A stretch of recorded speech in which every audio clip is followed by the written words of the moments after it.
Hello, hello, hello, hello, and welcome to another episode of In the Valley here at this beautiful studio, Sound Studios. Check it out right here. There's a number and everything. And how about you help me from not talking anymore? Parker Rose, take us away. Come on, please help me stop talking. All right, here's a song. Whoa, say it again. You made my heart cave in. Trade a few for someone new. Meet me halfway around the school tonight. I've had a few too many now. My life's been a series of down and outs. I know you though too very well. Truly had my hopes, truly had my hopes shot to hell in a well. Whoa, say it again. You made my heart cave in. Trade a few for someone new.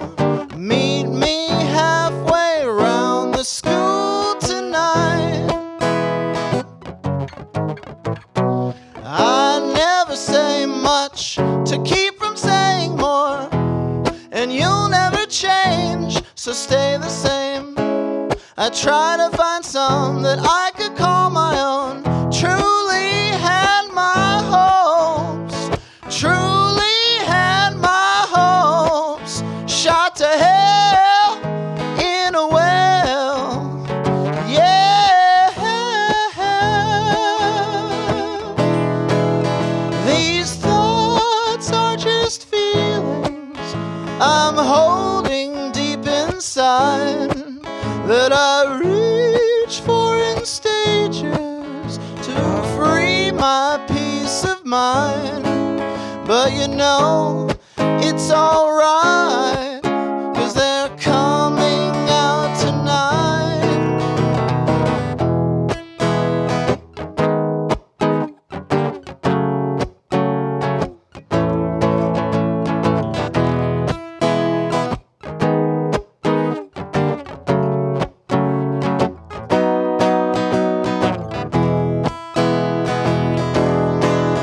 These thoughts are just feelings I'm holding deep inside, that I reach for in stages to free my peace of mind. But you know it's alright, 'cause they're coming out tonight. Whoa, say it again. You made my heart cave in. Trade a few for someone new. Meet me halfway around the school tonight. That sounded nice. Thank you. Why don't you tell me a bit about yourself and your music that you play? All right. What would you like to know? Everything. Well, I started out in a band called Parker Rose with a few friends of mine from school, and we did some songs together. We were real influenced by the Kinks, and me personally, I was influenced by Inthevalley and the Four Seasons vocally, and I started writing songs before the band just by myself.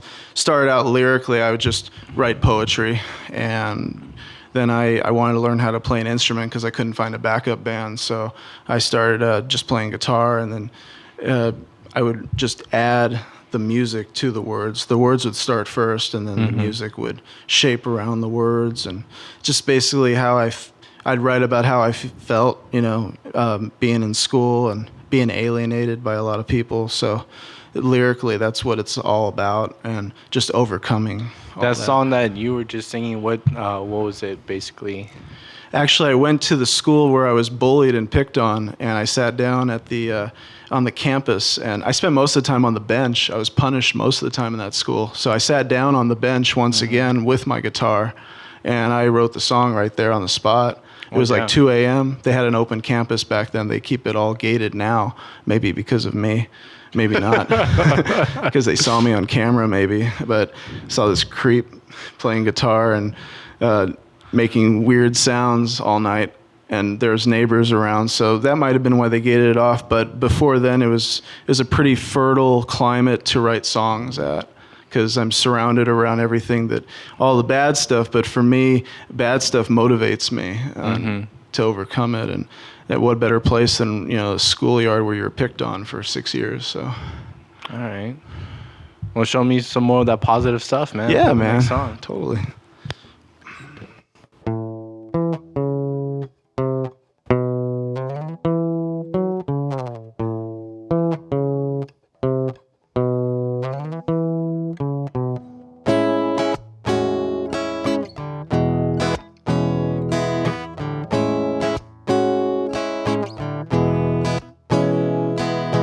I gave my heart away to believe in another day.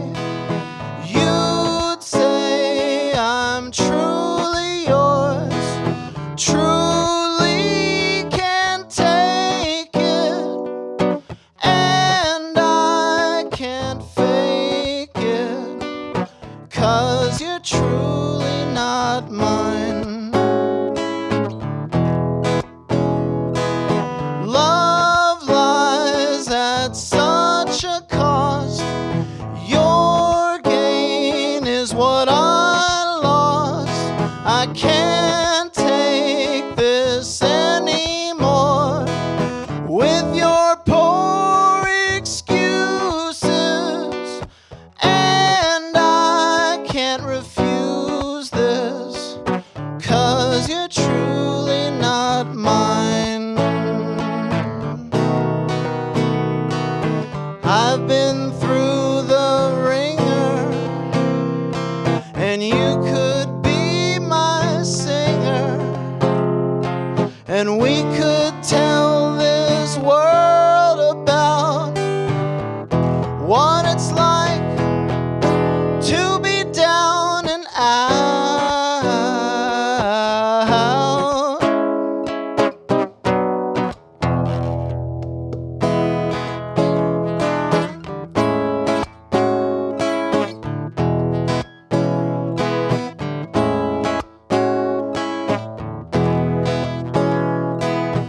I gave my heart away to believe in another day. You'd say I'm truly yours, truly can't take it, and I can't fake it, 'cause you're truly not mine, and you're truly not mine, and you're truly not mine, and you're truly not mine. Love, you're truly not mine.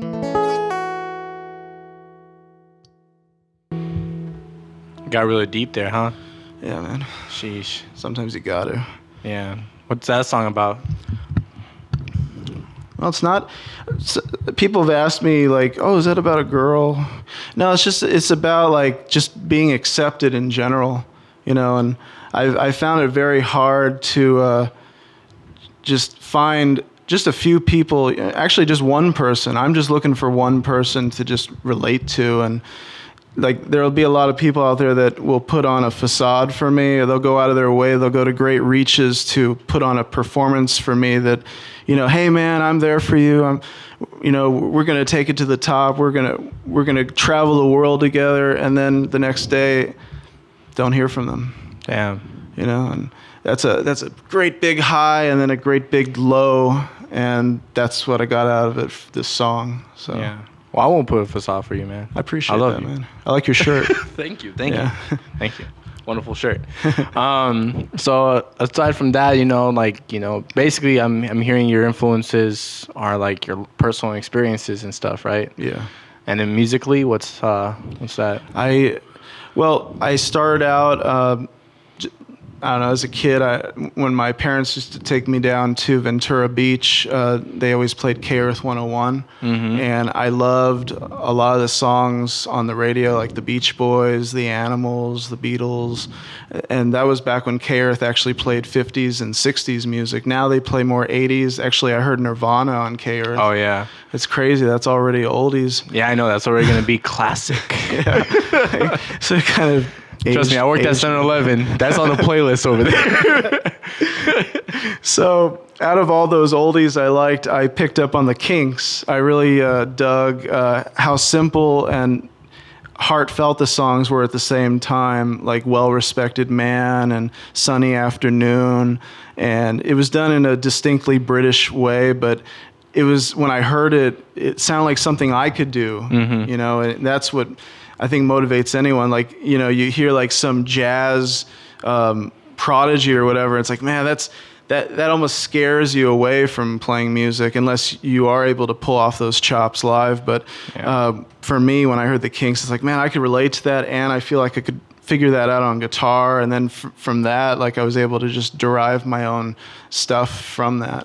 Yeah. So you're saying, like, you know, those legends and everything kind of intimidate you for not playing because you feel like that spot's already been filled. Mm-hmm. But you kind of already find your own, like, you kind of find your technique and own it to your own craft kind of thing, right? For sure, man. Yeah, that's pretty nice. All right, man. If you want to play the next song, or Sure, you want man. to continue talking to me, you know, like I said, Hey, no man, facade here, bro. I'm here to answer I'll talk to you. any questions, I'll man, talk you to have you. for We'll me. travel the world together. I'm here to answer any questions you have for me. That's All what I'm right. here for. Nobody knows more about me than me, so feel free to ask me any questions you got. What's the next song you're gonna play? Sea of Happiness.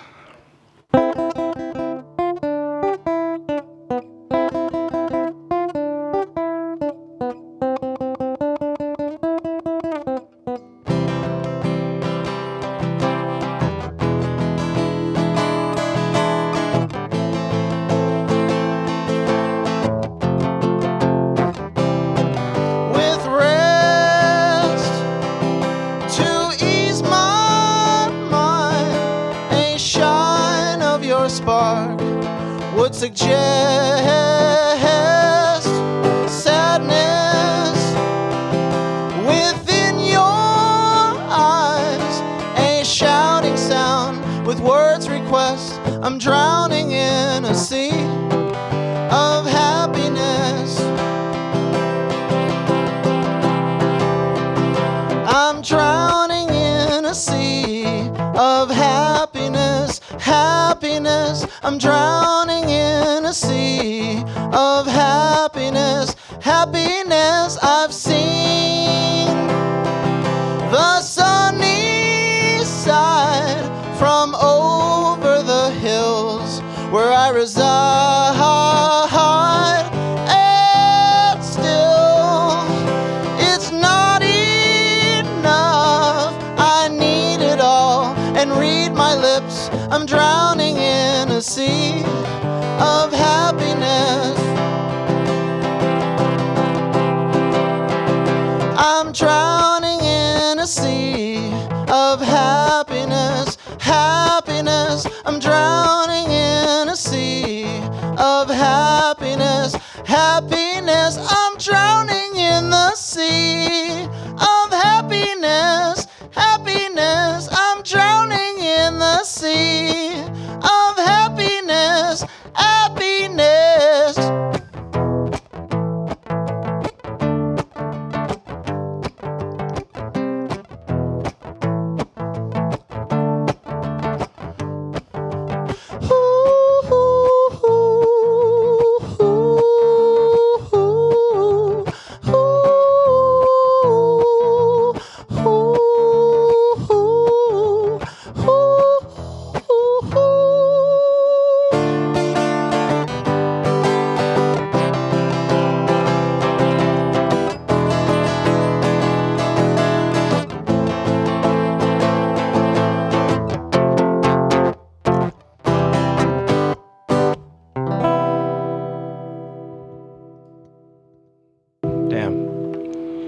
So, what's that song called?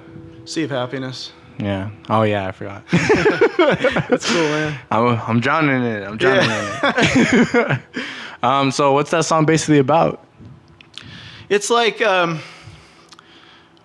you're I don't know if you've ever felt this way, but it's like you feel like you have everything going for you, you know, but you're still unhappy, you know, and like I'd find myself in certain points in my life where I think like things are going well, but you're still missing something, you know, and you feel like now what was originally making you happy in your life is destroying you.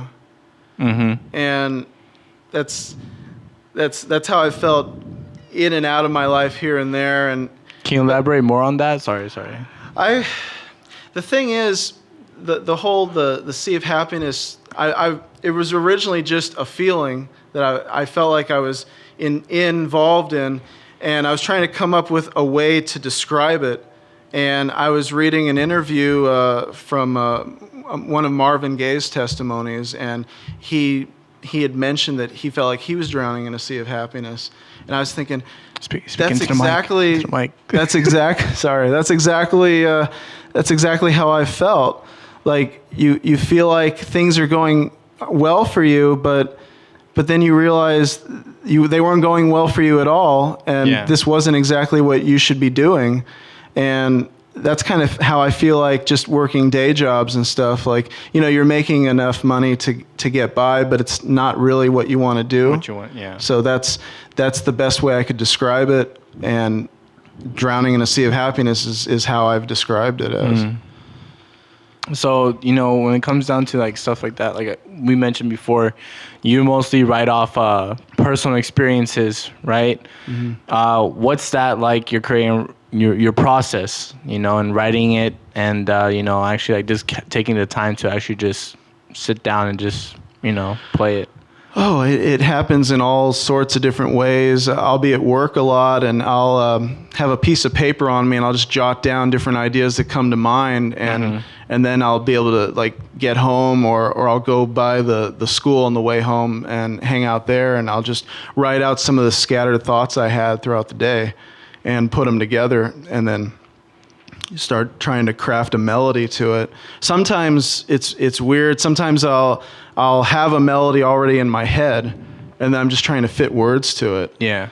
I've just learned as an artist to just kind of roll with the punches, you know. I have a somewhat of a format where I like to write the words first and then put the music to it later, but I'm not against, you know, if something were to come to me in a different way, then I'll do it. You know, I assume you work. Yeah. So, you know, where do you find the time in coming to, like you said, you sometimes are at work, you have a piece of paper, you jot down. Yeah. But do you think that work takes time from your creative, you know, writing and stuff like that, or do you feel like how do you juggle both lives, kind of thing? You know, how do you find the time? Well, yes, it takes time away, and it also drains me. Yeah. A lot of times, like, I'll get off work and I'm exhausted. I barely have time to pick up the guitar anymore. I'm getting to that point. It scares me, you know, because when I was younger, I used to be more versatile. Mm-hmm. So as I'm getting older, it's getting tougher, you know, as in the sands in the hourglass, you know, it's emptying, and, you know, I'm getting older, so I'm trying to do whatever I can right now. And I've still looked for a band, you know, I'm still trying to find a band out there, but I'm not focusing on that. Yeah. I just put it out there if anyone wants to, but I'm just going at this solo, head first, like a bull. Yeah. You know, until I don't have any legs to stand on anymore, you know. Shit. I have no choice. I got to work, so just got to do it. And just whenever I get a chance, try to message. I have to, unfortunately, you come off as a spammer when you're a musician. You know, you got to message a lot of people, hope someone bites, you know. I try to put it out there that, look, I can add 1 + 1 is 2, so I am a real person. Yeah. But I'm messaging people that don't know me. but that's how you got to do it. You're not always are you born with a silver spoon in this world. You know, you come off, drop down from the sky, and you know, you don't know shit, don't know anyone, and you just got to find somebody, and that's what the music is. I mean, if you want to go somewhere with it, you got to find somebody. I'm doing this on my own right now, but I know I can't make it on my own. Do you think social media has made it easier for you as an artist to put your stuff out there? Well, I'm more old school about it because I'm influenced by bands that I wasn't even born when they were around. Yeah. And I've heard the stories of how they made it, because, I mean, how did they do it without social media? Like, how did the Kinks make it? How did the Beatles make it? They didn't have social media back then. Well, it's all word of mouth. And in a way, without social media, it actually was easier and harder, just like it's easier and harder with social media. You just find the different balance. But I find it really hard just to message people, because most people will put a block, can't even talk to them anymore. Yeah. The best way is to just find somebody in public. Sometimes you have to come off as desperate. You're performing on a street corner or whatever, but if someone walks by and hears you within earshot, you never would have been able to reach them online. Yeah, just like a side note, I've been finding a lot of Lyft drivers that are artists. So Lyft. But I see what you're talking about. You know, there's a different feel to it when you, like, some people out there, when they hand out their CDs and stuff like that, it's more of a personal connection, and you get, like, how they are personally versus how would you see it on social media kind of thing. So I see what you're talking about. Yeah. Two more questions. Sure. You know, the question would be, from this music scene, the music scene that you're in now and everything like that, or, you know, other scenes that you've been in, what have you noticed? Is it more of a connection, or is it more of like a dog-eat-dog kind of thing? Well, the music scene I'm in now, that's funny. I'll be honest, I'm not in a scene. I mean, this right now, what I'm doing right here, this is the closest thing to a scene that I've been in years. Yeah. But when I was in bands, I guess, because I know some people get that mixed up. Oh, you're in a band, or are you in a scene? I ask people, hey, how can I join a scene? And they're like, oh, well, there's this band that's playing, and they think that I want to join a band, but I'm trying to just join a scene. No, I'm not a band. I'm just a person. I'm an artist. I'm trying to join a scene. So I guess to answer your question with whether it's dog eat dog or they all respect each other, back when I was doing it, it seemed like they respected each other. Mm-hmm. Everybody was, like, when I opened for Pangea, and I opened for the Alalas one time, you know, they were all very, very kind. You know, they didn't say, hey, you're clogging up my space, you know, get off, you only got 2 songs. You know, they were very nice. They talked to me afterwards. They didn't have to. You know, they could have ignored me. They're doing a lot better than me, but I felt like they were nice. They weren't, it's not a dog eat dog. But then again, I've been out of that scene for a long time, so it could be now. Yeah. Hopefully not. And then last question would be, if you had any words of inspiration, you know, to anyone that finds himself in a similar situation as yourself, or, like, you know, trying to get the music out there, or someone barely trying to, like, start in music, you know, what advice would you give them, you know, or what words of inspiration that, you know, makes them want to pursue this lifestyle? It's a difficult to say to someone, but you really have to just tune everyone out at first, especially when you're at your most vulnerable and you're starting out. You really need to tune everybody out and just live inside your mind and just live in your own world, because even your close friends, you might think that they're giving you friendly advice, but they might just be friendly trying to hold you back. Yeah. Coworkers, those are dangerous ones too. Be very careful of. You know, you tell them your dreams, and maybe they tried that sometime in their life and they got shut out, so rather than them trying to get back on the horse again, they may try to just keep you off the horse as well. Yeah. So you really just got to tune everyone out. You know, I know you got to go out in public eventually and work or whatever, but just live inside your mind, do what you love. Don't let anyone tell you otherwise. If that's what you love to do, then that's what you got to do. Somebody higher up or lower below you wants you to do it because they put that thought in your head that this is what you got to do. Don't listen to anybody, because they all had their dreams, and whether they gave up on them or not, that's their business. But this is your life. You only get one life, so you got to do what you want to do. So it's not work. This is a passion. It's a passion. All right, man. Well, we're gonna close. You're gonna close us off with one more song before we go. Thank you, Sound Studios, for this lovely room, this lovely space, and having Parker Rose here. Thank you. And another thing is, check out our Patreon and YouTube channel. And this thing is sponsored from viewers like you. Thank you. Take us away. Stop me from talking. I don't want to talk anymore.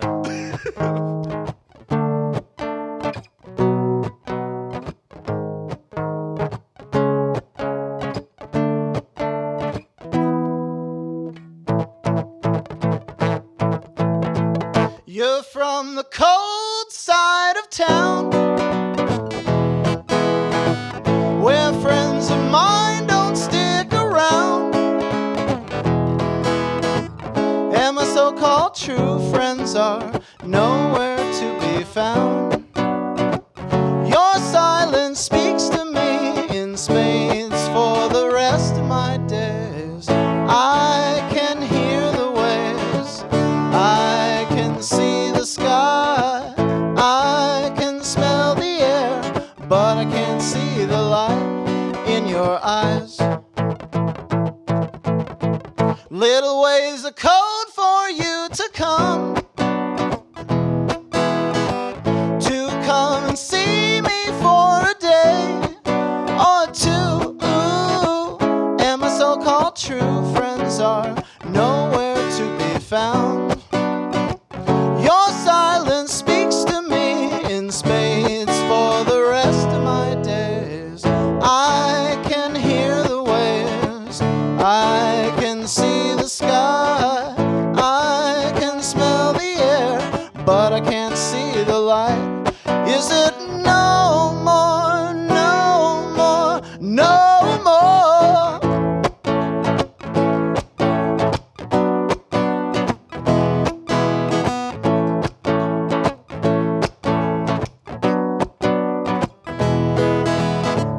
And my so-called true friends are nowhere to be found. Your silence speaks to me in spades for the rest of my days. I can hear the waves, I can see the sky, I can smell the air, but I can't see the light. Is it no more, no more, no more? Is it no more, no more, no more? Is it no more, no more, no more? Is it no more, no more? Is it no more? Is it no more, no more? Is it no more?